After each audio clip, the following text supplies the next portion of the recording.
De boca en boca, un espacio donde te contamos historias de forma íntima. Saludos Bookies, soy Janel Gap y esto es Boca en Boca, donde las palabras toman voz y las historias se vuelven amigas. En el programa de hoy nos visita Petit y nos abre las puertas de su universo literario, sus primeros pasos, el corazón de su proceso creativo y las chispas que encienden su imaginación. Y no te pierdas el espacio literario y la columna Reco pensado especialmente para ti. Además, sorpresas para que disfrutes 30 minutos de literatura. ¿Me acompañas? Hola, nuestra comunidad de podcast de Boca en Boca. Hoy vengo a hablarles de una gran autora. Ella es Claudia Rebeca Díaz, quien es de un país muy vecino nuestro querido Uruguay, quien comparte muchas costumbres con nosotros los argentinos. Bueno, Claudia es una excelente escritora y tiene muchísimas obras, entre ellas una que se llama Especial Halloween Leyendas Urbanas. A todos los que les gustan las historias de terror pueden ir a buscarlas porque tiene historias muy lindas. También otras historias de amor, de mafia. A ella la pueden encontrar en Niveltum, Buenovela, Manobook, Inovel, Dream y Bootneck. Yo la conocí con el libro La bruja y el lobo. Excelente historia.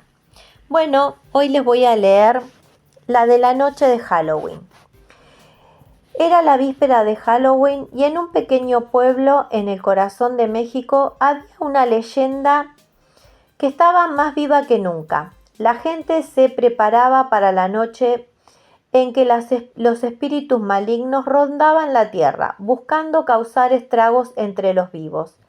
Para protegerse de estas entidades del más allá, la tradición dictaba que había que encender hogueras y usar máscaras y disfraces para confundir a los espíritus y no ser reconocidos.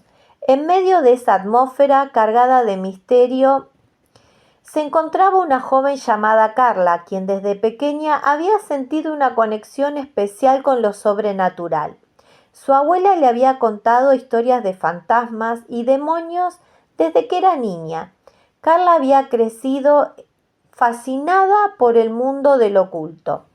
Aquella noche, Carla decidió aventurarse en el bosque cercano al pueblo, donde se decía que los espíritus malignos eran más activos. Armada con una linterna y una máscara tallada a mano, se adentró en la oscuridad, sintiendo la presencia de algo siniestro a su alrededor. Mientras caminaba entre los árboles retorcidos, Carla escuchó susurros y risas tenebrosas que helaron su sangre. Sabía que debía alejarse, pero no se quiso dejar llevar por el miedo. Entonces, con calma y confiando en su intuición para sobrevivir a la noche de Halloween, de repente una figura oscura emergió de las sombras, con ojos brillantes y una sonrisa malévola. Carla contuvo el aliento y, sintiendo el miedo apoderarse de ella, pero en lugar de huir, decidió enfrentar al espíritu con valentía.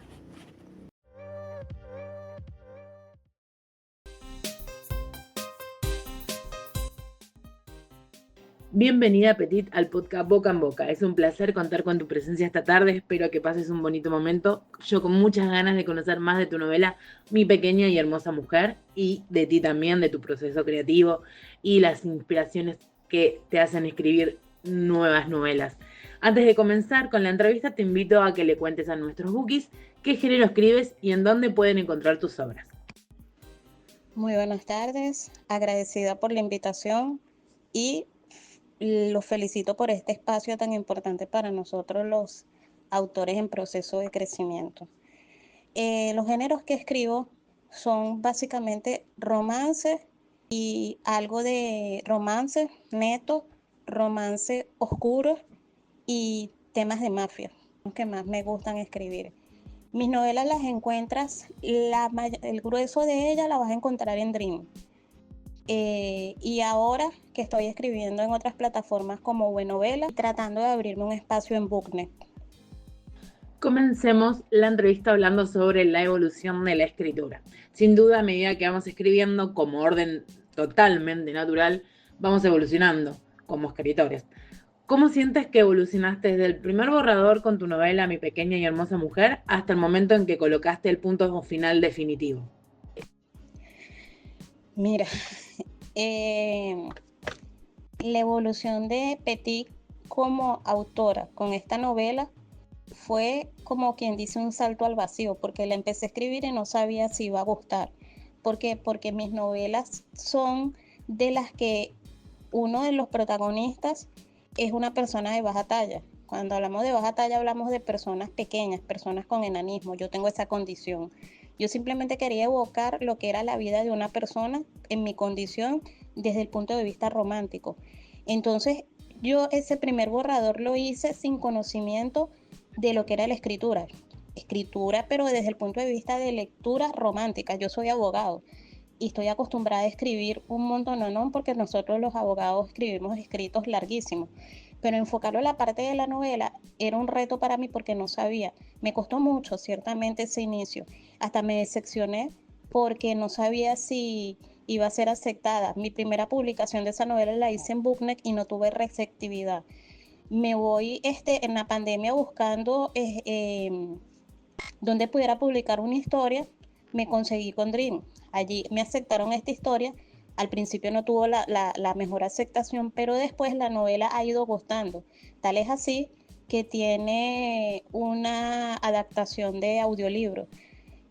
Ha sido un proceso bastante complejo porque ha sido de renovarme día a día, de analizar mis fallas y de tratar de mejorar, de dar lo mejor de mí cada día. No ha sido fácil, porque una cosa es ser abogado, es decir, una persona que tiene experiencia vasta en las letras, en las escrituras, pero no es lo mismo que enfocarlo a esta área. Como escritora conozco el proceso de escribir, pero particularmente me cuesta mucho saber cuándo la novela está lista para darla a conocer al mundo. En tu caso, ¿cómo manejas ese tema? ¿Cuándo supiste que Mi pequeña y hermosa mujer estaba lista para que fuera leída? Mira, el momento en sí de darme cuenta que mi novela era apta para ser leída, si me preguntas, no te sabría decir. ¿Por qué? Porque es una novela que yo empecé a escribir en pandemia. Yo hace años escribía poemas y toda esa cuestión, pero nada tan formal como escribir una novela para darla a conocer al mundo. Porque hasta ahora es que termino de aceptar y de comprender que Petit es internacional. ¿Por qué? Porque me leen desde cualquier parte del mundo.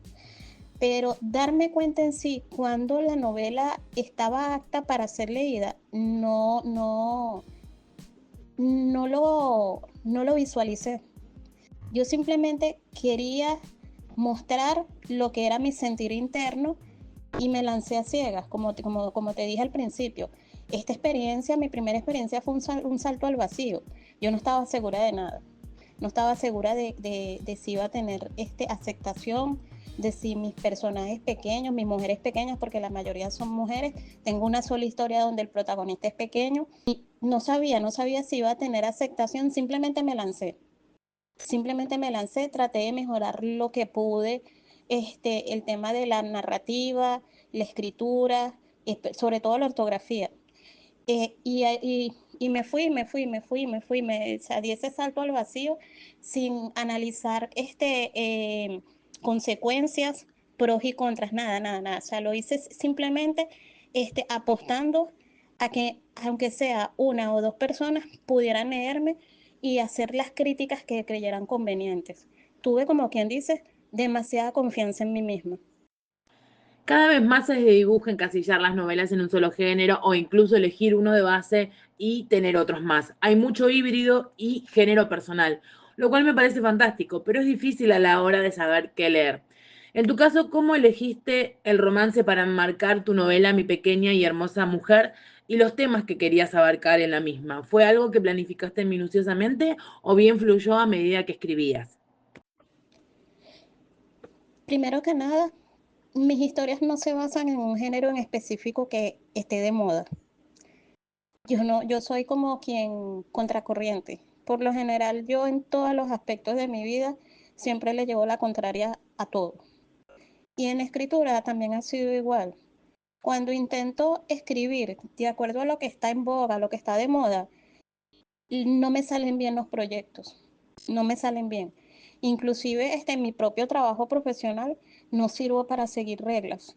Entonces, cuando escribo Mi pequeña y hermosa mujer, lo escribo, como bien te dije, desde mi sentir interno, porque es una novela que está enfocada en muchas de sus escenas en experiencias personales. La novela se llama así, Mi pequeña y hermosa mujer, porque evoca una parte de mi vida importante.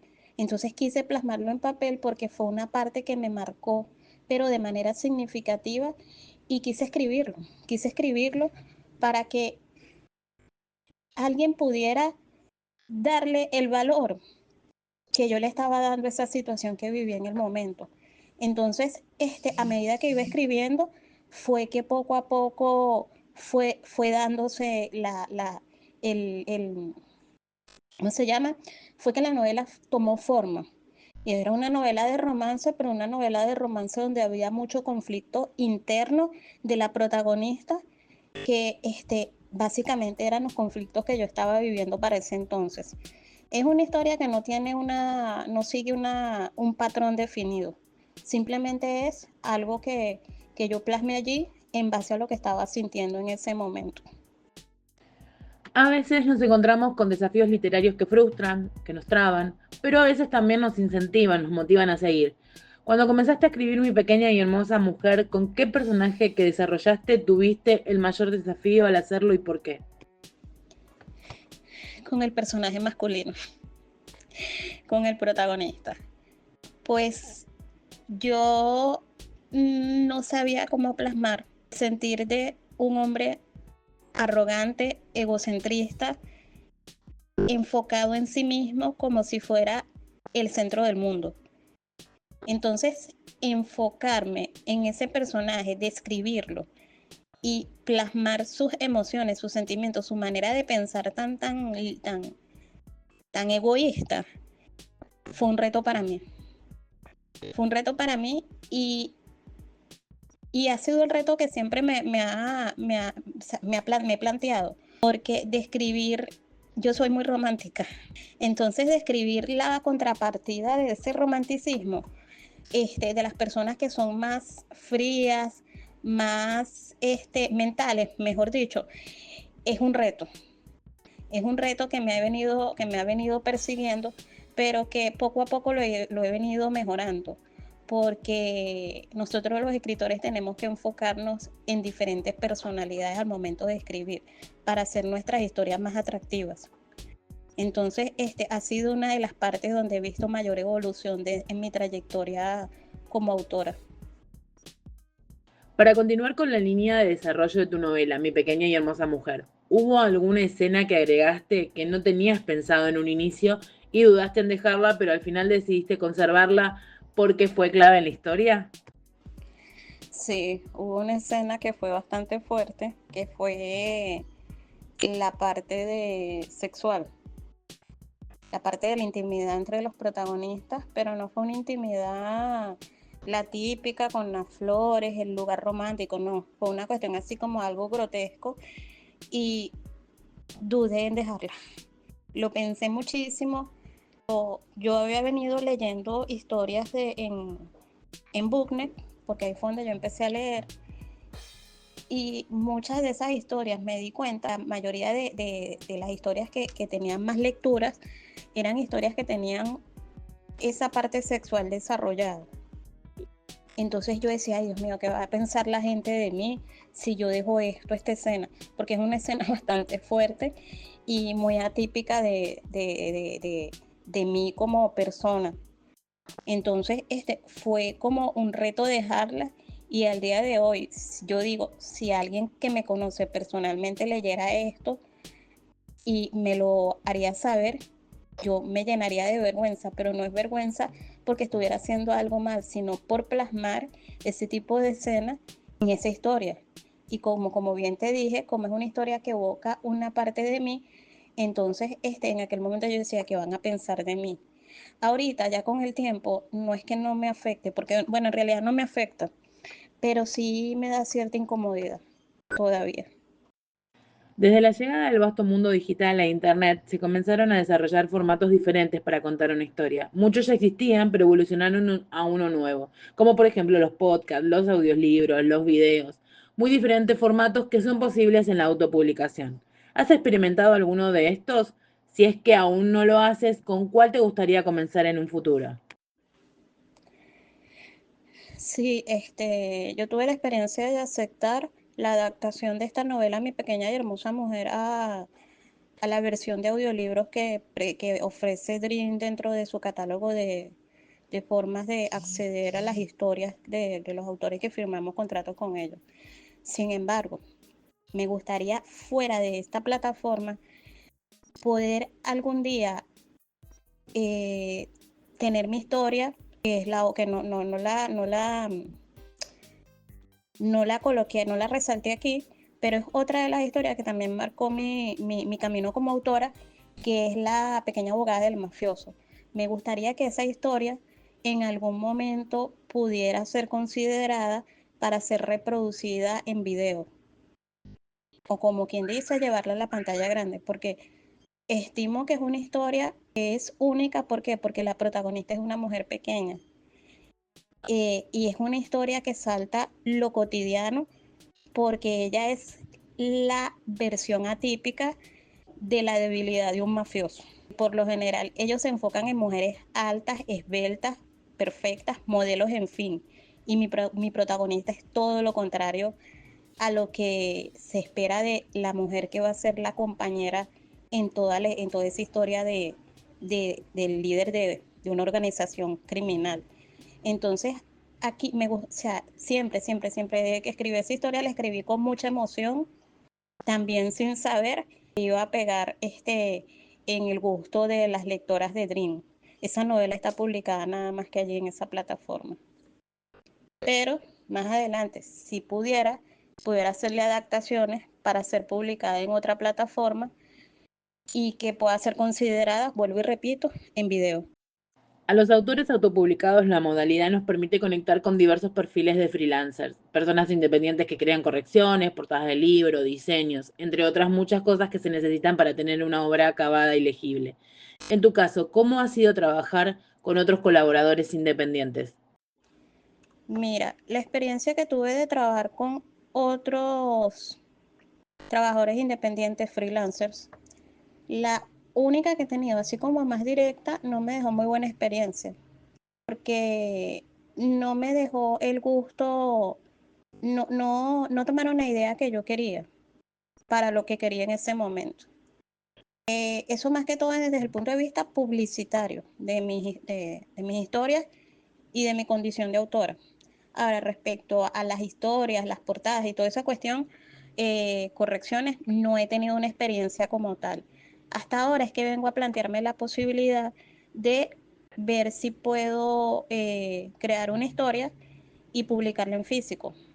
Ya tengo una persona y esa persona, de hecho, yo trabajé con ella directamente en la plataforma y es una chica bastante accesible, bastante comprensiva y que o sea, tenemos muy buen feeling. Y hasta ahora la experiencia, que ha sido muy poca, ha sido muy superficial, porque no me he metido a trabajar de lleno con ella porque necesito revisar la historia primero para enviársela. Ha sido una experiencia bastante placentera, aceptable diría yo, dentro del género de las personalidades que tenemos cada una, porque lamentablemente tenemos diferentes personalidades y a veces a muchas personas no les gusta que le corrijan, y yo no soy de ese tipo de personas, más bien yo soy de las que me gusta me pregunten, me digan, y en aquel momento con la otra experiencia que te dije que tuve, no fue tan fluida la comunicación. Entonces, bueno, es un proceso de aprendizaje en el que apenas me estoy adentrando. Si tuvieras que analizar cómo ha sido tu camino en la escritura hasta ahora, ¿crees que lograste una identidad que te hace ser reconocida frente a los lectores, ya sea tanto a nivel gráfico como en literatura, o crees que todavía lo estás construyendo? Mira, yo creo que sí. Creo que sí logré crear una identidad que todavía me falta pulir, porque creo que soy la única autora en estas plataformas digitales que escribe historias para mujeres, bueno, no para mujeres pequeñas, donde uno de los protagonistas es una persona de talla baja.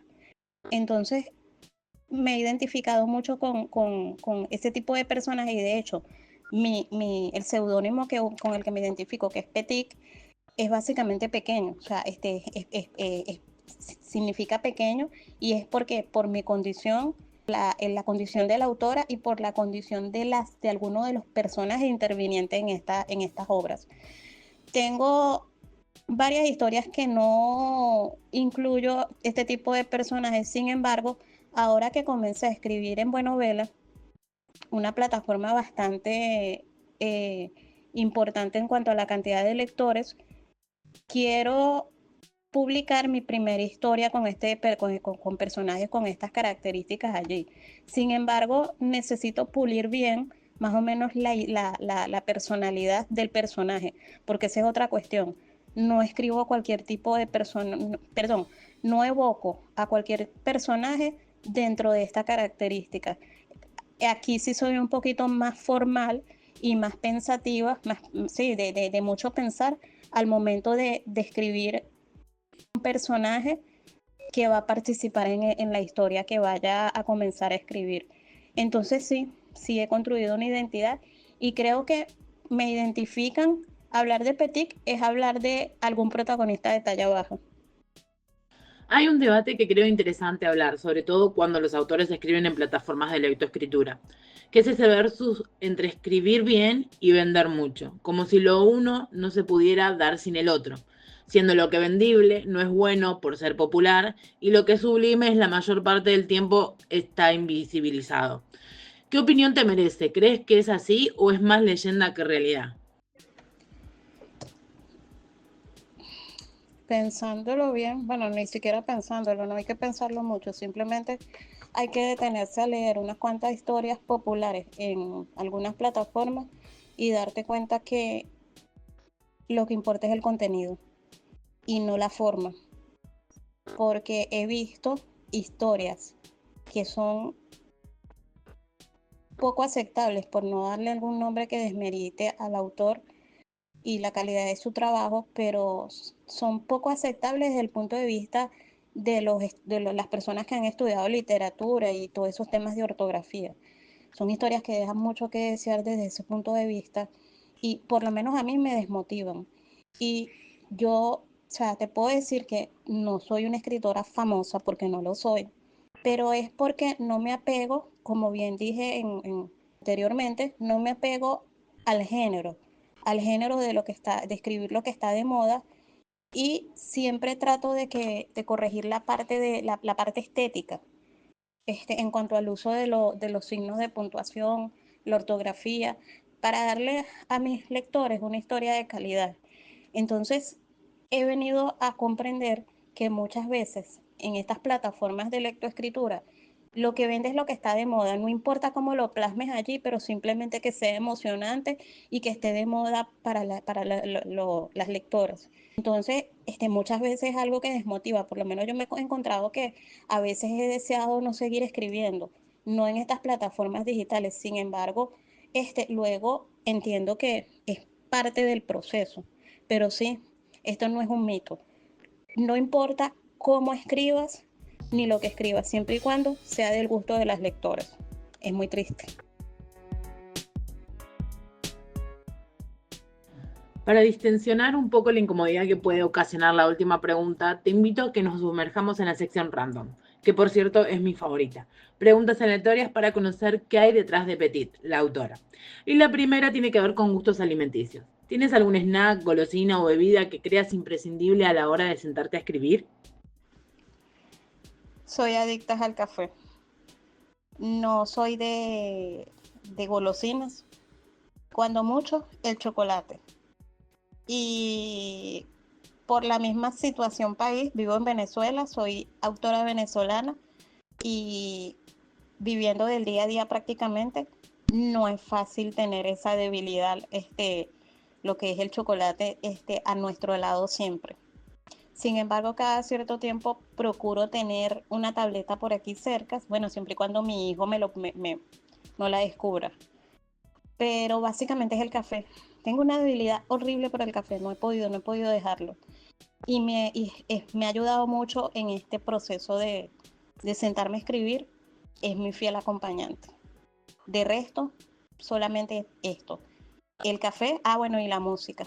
La música que es la que me ayuda a veces a sumergirme en algunas escenas que son súper importantes.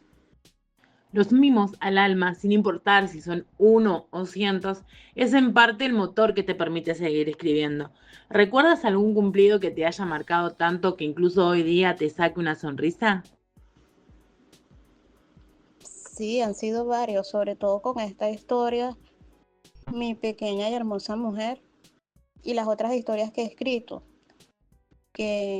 donde me han dicho cosas muy bonitas y donde las lectoras han sufrido tanto como yo, momentos de estar, no es que han sufrido, sino que han vivido la historia con tanta emoción sin haberla escrito, que me he sentido bastante complacida con la receptividad que le han dado a mis historias. Entonces me siento a pensar en esos momentos en que dudo de mí misma y de mi capacidad como autora, es cuando rememoro en el tiempo sobre los comentarios que he recibido de parte de muchas de mis autoras y me levantan, como quien dice, del piso, porque entiendo que sí sirvo para esto.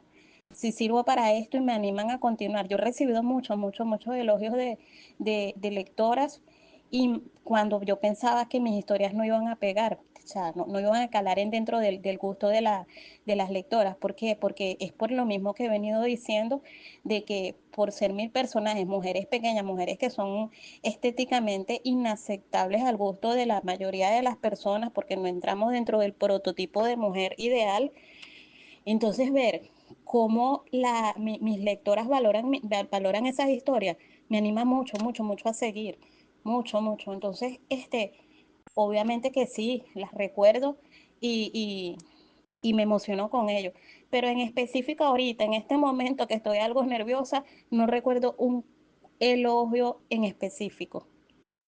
Y la tercera y última pregunta que concluye la entrevista: si pudieras vivir un día dentro de cualquier universo literario, ya sea tuyo o de otro autor, ¿cuál elegirías y qué harías allí? La verdad, dentro del el universo literario sería el de una de mis historias que se llama ¿Y después qué?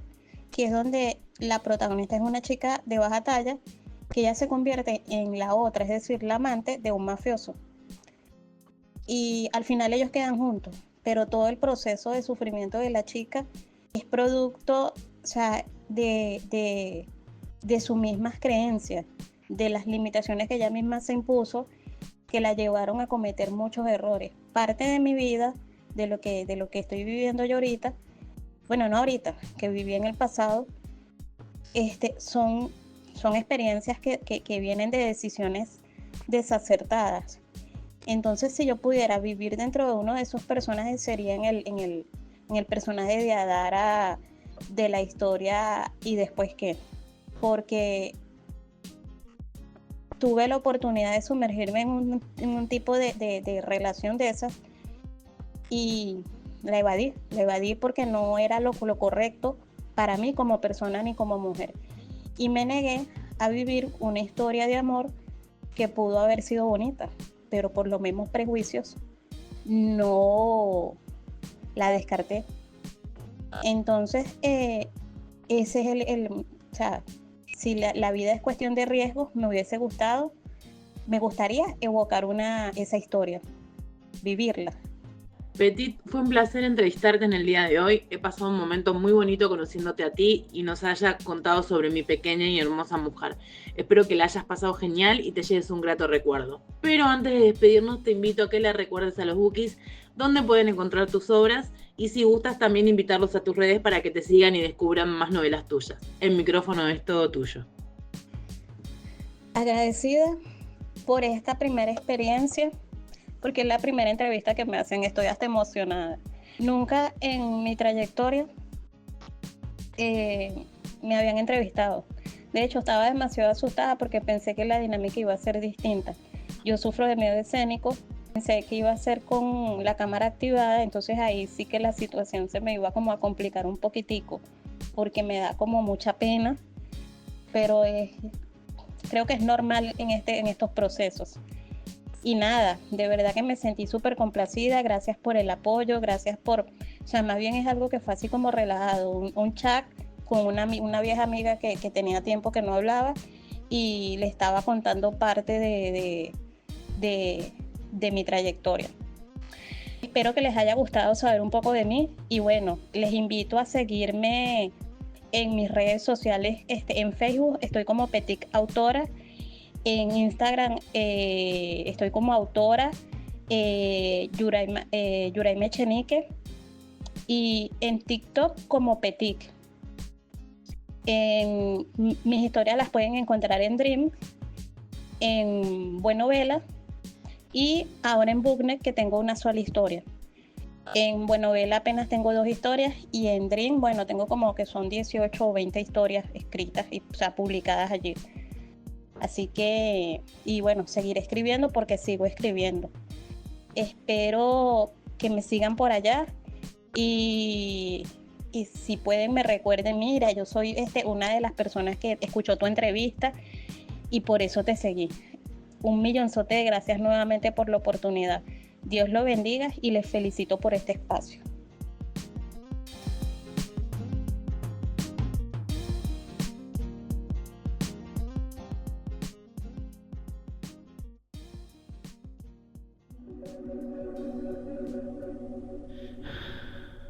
De boca en boca, un espacio donde te contamos historias de forma íntima.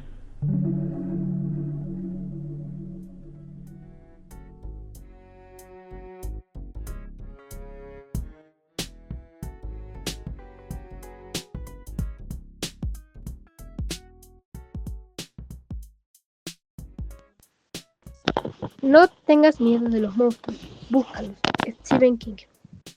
Reciban un cordial saludo. Soy Charlotte Andrade y hoy quiero contarles una leyenda. Hace una vez un científico que estaba obsesionado con el concepto de la vida y la muerte. Su ambición por superar las limitaciones humanas lo empujaron a recolectar los miembros mutilados de diferentes cadáveres humanos con un solo objetivo: crear vida.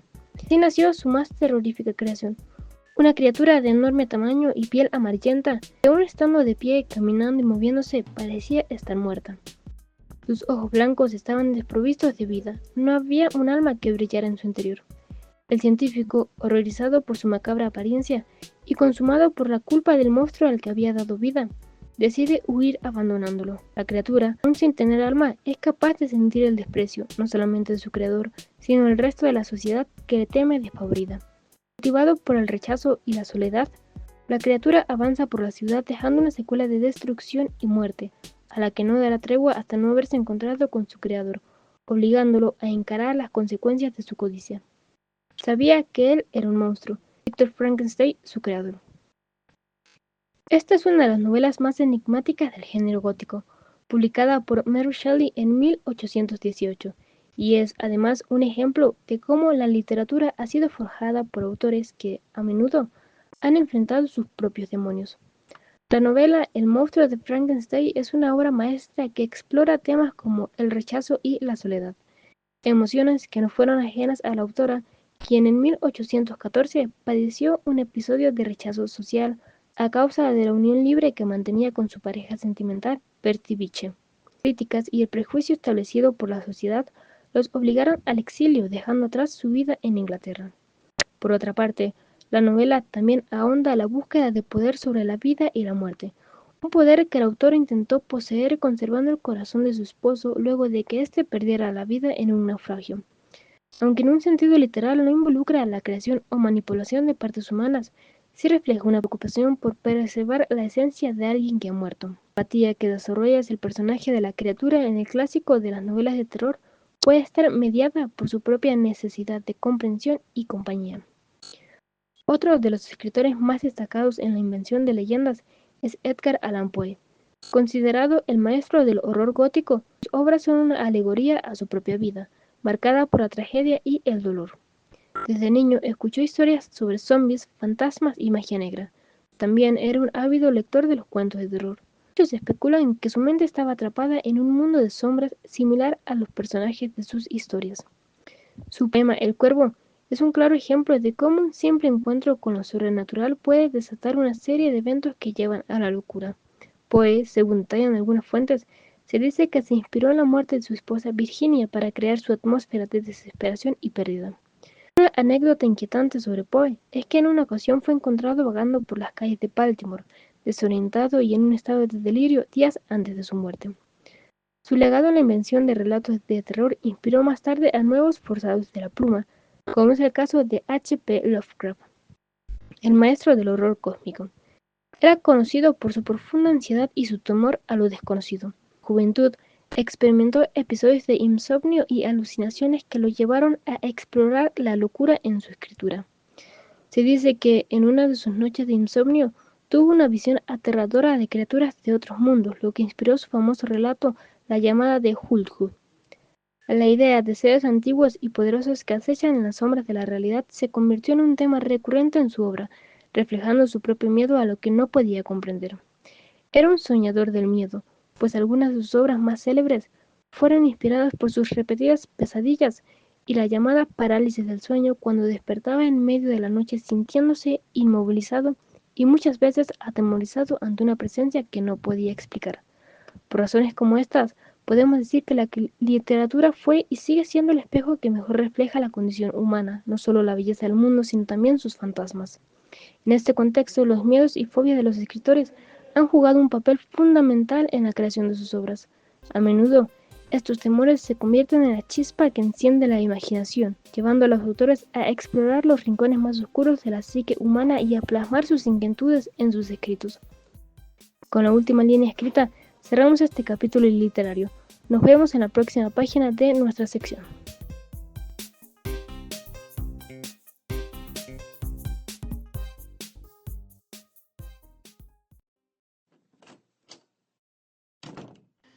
Boca en Boca ha llegado a un nuevo final. Gracias por acompañarme en este viaje de letras, historias y voces que inspiran.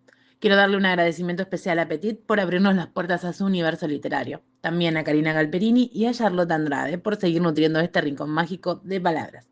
También agradecer a Tina Record Producciones por el amor que le pone a la edición y musicalización de cada uno de los programas.